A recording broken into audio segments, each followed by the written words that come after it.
और बड़ी खबर इस वक्त की ये है कि सीएम मनोहर लाल ने आज संबोधित किया है। अपने संबोधन में पंचायती राज का जिक्र करते नजर आए हैं। सीएम मनोहर लाल ने पंच और सरपंचों को शपथ दिलवाई है और नवनिर्वाचित सदस्यों को सीएम मनोहर लाल ने ये शपथ दिलवाई। साथ ही साथ पंचायती राज पर बोलते हुए उन्होंने कहा कि ये लोकतंत्र का एक महा उत्सव है। हर 5 साल बाद ये चुनाव होते हैं। हालांकि इस बार देखिए कोरोना काल का ये असर रहा और इसके अलावा देखिए एक केस भी इसको लेकर चल रहा था, इसलिए इस बार 2 साल की देरी जरूर हुई है इन चुनावों में। सीएम मनोहर लाल ने जिक्र किया कि किस तरह से हरियाणा में पंच और सरपंचों का चुनाव होता है, भाईचारे का ये चुनाव होता है।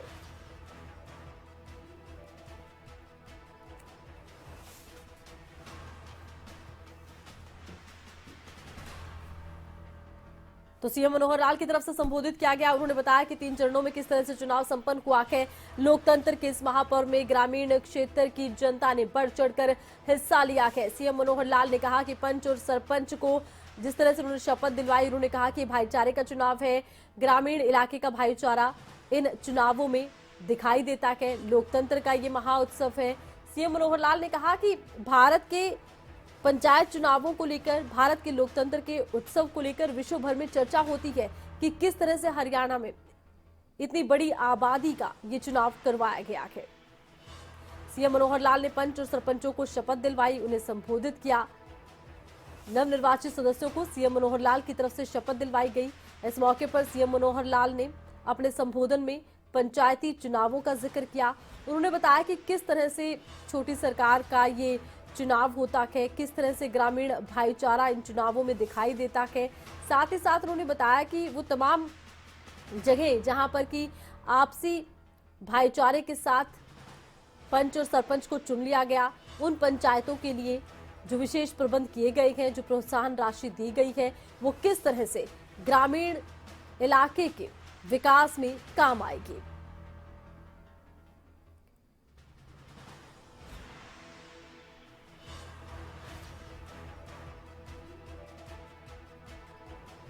तो भव्य ये कार्यक्रम वर्चुअल माध्यम से सीएम मनोहर लाल जुड़े 22 जिलों में वर्चुअल माध्यम से सीएम मनोहर लाल ने ये संबोधन किया है।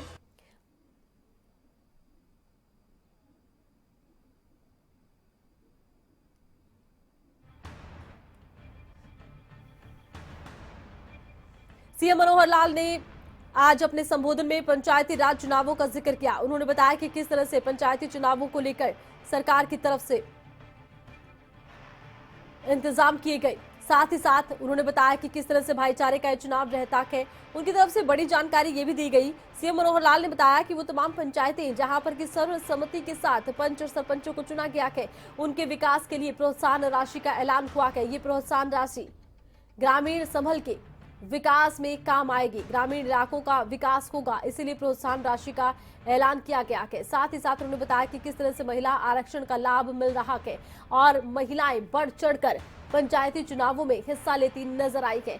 और सीएम मनोहर लाल की तरफ से निरोगी हरियाणा योजना के बारे में भी जानकारी दी गई। आयुष्मान भारत योजना के विस्तार पर भी सीएम मनोहर लाल ने अपने संबोधन में जिक्र किया। हाल ही में सीएम मनोहर लाल की तरफ से गोल्डन कार्ड वितरित किए गए थे। आयुष्मान भारत योजना का ये विस्तार, हरियाणा में गोल्डन कार्ड वितरित किए गए। जरूरतमंद परिवारों को ये गोल्डन कार्ड दिए गए, जिनके माध्यम से जरूरतमंद परिवार अपने परिवार के सदस्यों का 5 लाख रुपए तक का इलाज मुफ्त करवा पाएंगे। गंभीर बीमारियों का इलाज इस योजना के माध्यम से करवाया जाएगा। पंचायत की परंपराओं को लेकर सीएम मनोहर लाल बातचीत करते नजर आए। उन्होंने कहा कि हरियाणा के पंचायती चुनाव भाईचारे के चुनाव है।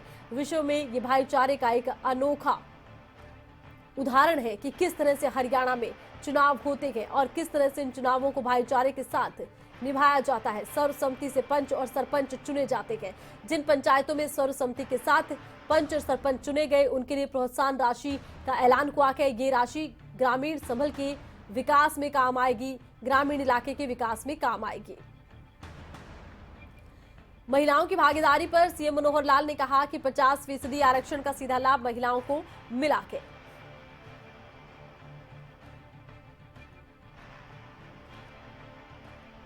और इसी खबर पर ज्यादा जानकारी के लिए हमारे साथ लाइव खबरें अभी तक के संवाददाता गुलशन ग्रोवर जुड़ गए हैं। गुलशन से हम बातचीत करेंगे। गुलशन, भव्य ये कार्यक्रम रहा। सीएम मनोहर लाल ने शपथ दिलवाई। पंचायती राज चुनावों के बारे में उन्होंने बताया कि किस तरह से लोकतंत्र का एक पर्व है, इसको लेकर किस तरह का उत्साह आपने देखा, किस तरह के इंतजाम आपने देखे प्रशासन के।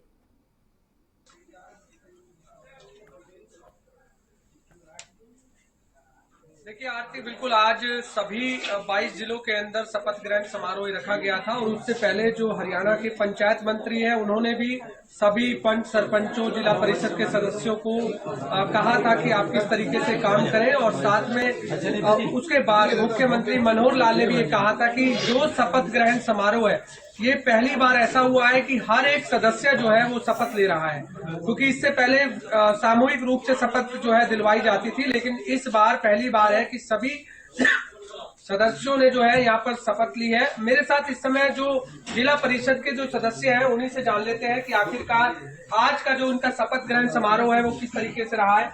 आज शपथ ग्रहण समारोह हुआ है, किस तरीके से रहा, कैसा देखते हैं और विधिवत रूप से आज आपने शपथ ले ली है और आज से आप जिला परिषद के सदस्य जो है बन चुके हैं। ज्यादा खुशी है कि आज मैंने जिला परिषद सदस्य के रूप में आज शपथ ली है और मैं सत्य निष्ठा और बिना किसी पक्षपात के काम करेंगे अपने वार्ड में। और सबसे ज्यादा खुशी इस चीज की भी है कि जो हरियाणा सरकार ने हमें महिलाओं को 50% जो आरक्षण दिया है, तो हम उस पे महिलाओं को आगे शक्ति भी मिलेगी और बढ़ावा मिलेगा। किस तरीके से आप काम करेंगे आप अपने वार्ड में? अच्छा काम करेंगे तो पिछले बार इसमें गया जो सीजन गया उससे अच्छा काम करके दिखाएं ताकि जनता को लगे कि हाँ आपकी बात अच्छा काम हुआ है, जो हमने जिसको चुना है वो। शपथ ग्रहण समारोह से पहले आपने हरियाणा के पंचायत मंत्री का भी भाषण सुना, मुख्यमंत्री मनोहर लाल का भी भाषण सुना, क्या कुछ सीखा आपने सीएम के भाषण से और पंचायत मंत्री के भाषण से? तो धरातल पर स्कीम है उसको लागू करेंगे। जो उन्होंने भाषण में कहा है कि जिला परिषद पंचायत में जो भी हमें आगे स्कीम हरियाणा सरकार देगी उसको लागू करेंगे पूरे वार्ड में। देखिए बिल्कुल हमारे साथ जिला परिषद और भी सदस्य उनसे जान लेते हैं। शपथ ग्रहण से पहले आपको सभी को सीएम साहब ने शुभकामनाएं भी दी और कहा भी कि किस तरीके से काम करना है, किस तरह से देखते हैं आप? आज बहुत अच्छा लगा क्योंकि जनता ने हमें चुन के भेजा है। मैं वार्ड नंबर 8 से एडवोकेट ईश्वर हूँ और जनता ने मुझे अच्छी वोटों से जिता के यहाँ पे भेजा और आज शपथ ली है, तो बड़ा अच्छा लगा। और जो भी यहाँ पे अभी माननीय मुख्यमंत्री महोदय जी ने और पंचायत मंत्री देवेंद्र गंभीर जी ने और अरुण केसी साहब ने जैसे हमें बताया, उन सारी स्कीमों को जिस तरह से कुछ स्कीमें आती हैं वो धरातल पर नहीं पहुँच पाती, तो हम पूरी कोशिश करेंगे जो भी स्कीम हमारे जो अंत्योदय तक आती है उनको धरातल पर लेके आएंगे, अपनी जनता के लिए काम करेंगे और निस्वार्थ भाव से निष्पक्ष भाव से हम काम करके दिखाएंगे। और मेरा यहाँ पे मोटिव रहेगा शिक्षा, स्वास्थ्य और जो भी विकास का, इसलिए हम आज बड़े अच्छा लगा महसूस हुआ। पहली बार हुआ है कि शपथ ग्रहण सभी सदस्यों को दिलाई गई है, इससे पहले सामूहिक रूप से दिलाई जाती थी, किस तरह से रहा और कितना प्रभाव पड़ता है इससे कि जो सदस्य चुन के आते हैं सभी शपथ लेते हैं? देखिए पहले हमने वाइस चेयरमैन के तौर पे, ब्लॉक समिति के तौर पे और जिला पार्षद के तौर पे मैंने कई बार शपथ ली है ब्लॉक समिति को, और उस टाइम एक ग्रुप में लेते थे। एक अधिकारी या मंत्री हमें एक देते थे और हमारे हाथ में कागज थमा देते थे मैं फलाना, किंतु अब की बात है डी साहब ने और सरकार की तरफ से ये बड़ी बढ़िया वो नीति लाए और भाई एक एक आदमी उसके परिवार के सदस्य है वो भी खुश हो गए और कहीं ना कहीं जो जनप्रतिनिधि है उसको भी कहीं ना कहीं उत्सुकता बढ़ेगी और आने वाले 5 साल में जो है ना जिस प्रकार अब उत्सुकता थी उसी प्रकार से शायद काम करें। क्या लगता है कि किस तरीके से काम आगे जो है सभी पार्षद जो है करने वाले हैं? सरकार ने भी कहा है कि पूरा सहयोग दिया जाएगा, जो गांव में रुके हुए विकास है उनको भी अब जो है उन पर पटरी पर लाया जाएगा, उनको रफ्तार जो है उनकी पकड़ी जाएगी। देखिए 2 साल हो चुके चुनाव को, अब चुनाव आ गए हैं, चुनाव हो गए हैं और ये मान के चलो कहीं ना कहीं विकास की रफ्तार पकड़ेगी। तो 2 साल से ना कोई ईंट फोड़ने लगी, ना कोई साफ सफाई की, मतलब इस तरह बहुत कम ध्यान दिया, अधिकारियों ने कम ध्यान दिया और कम ध्यान का बस ऐसा ही था। किंतु अब नए प्रतिनिधि आए, कहीं ना कहीं मुझे विश्वास है कि ये बढ़िया काम करेंगे और नए चेहरे आए, पढ़े लिखे चेहरे आए, तो मुझे लगता है कि हम जैसे हम पिछले योजना जो उससे बढ़कर काम करेंगे। किस तरीके के विकास गांव में रुके हुए हैं अगर पिछले 2 सालों के कार्यकाल की बात की जाए? ये विकास कार्य तो सभी रुके हुए हैं, जैसे गांव के रास्ते के हैं, गांव की जो स्ट्रीट लाइटें हैं उसमें पानी की है, और कुछ जो हमारे गांव से गांव को जोड़ते हैं रोड टूटे हुए पड़े हैं, तो वो काफ़ी कुछ रुका हुआ है। और जो दो अभी पूर्व चेयरमैन साहब ने बताया देवचंद जी ने, तो काफ़ी उसका नुकसान हमें भुगतना पड़ा है कोरोना काल में। तो लेकिन अभी माननीय मुख्यमंत्री जी हमें पूरा आश्वासन दे रहे हैं और आश्वस्त भी कर रहे हैं, और वो कहीं ना कहीं सच्चाई में बोल रहे हैं कि अब पूरी रफ्तार के साथ काम चलेगा। और इन 2 सालों में जो बची हुई 2 सालें हैं विधायक जी, जो हमारा तो 5 साल पूरा है, तो पूरा इसमें हम इसको कवर करना है। आज मुख्यमंत्री जी ने ये भी कहा है कि जिन वोटरों ने मतदाताओं ने आपको वोट नहीं दिया उनके साथ भी पक्षपात नहीं करना है, सभी समान रूप से कार्य करना है।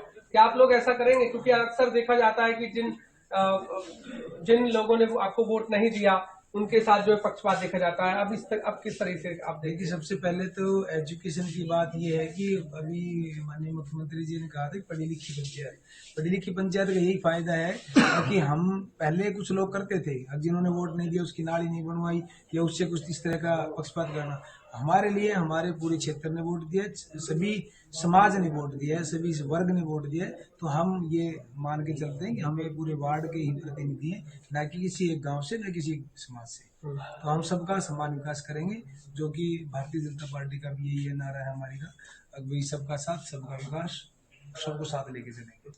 गांवों में शिक्षा स्वास्थ्य की बात की जाए तो किस तरीके से देखते हैं? और आपने भी जिस तरह से अब आज शपथ ग्रहण समारोह था उसके बाद किस तरीके से आप गांव के विकास की ओर देखेंगे? पिछली योजना जब मैं, आप तो जानते हो, जिला पार्षद था, उस टाइम शिक्षा के मामले में कोई पैसा नहीं दिया जाता था, ग्रांट स्कूलों में हम ग्रांट नहीं दे सकते थे। तो लास्ट का 1 साल आया, उसमें हमने फेस लिफ्टिंग का कहीं ना कहीं कुछ थोड़ी बहुत ग्रांट हमें अधिकार मिले। अगर मैं सरकार से यही निवेदन करूंगा कि अगर इनको फुल फ्लैग पावर दे दी जाए जनप्रतिनिधियों को, तो कहीं ना कहीं और विकास हो जाएगा। जी देखिए, बिल्कुल आरती, आपने सुना कि पूरा बिल्कुल कह सकते हैं कि एक अच्छा खासा उत्साह हम देख पा रहे हैं गुलशन, और जिस तरह से भव्य ये कार्यक्रम रहा है इसको लेकर भी अच्छा खासा उत्साह, और साथ ही साथ आने वाले कार्यों को लेकर भी काफी उत्साहित जनप्रतिनिधि नजर आ रहे हैं। बहुत बहुत शुक्रिया, तमाम जानकारी आपने पहुंचाई दर्शकों तक।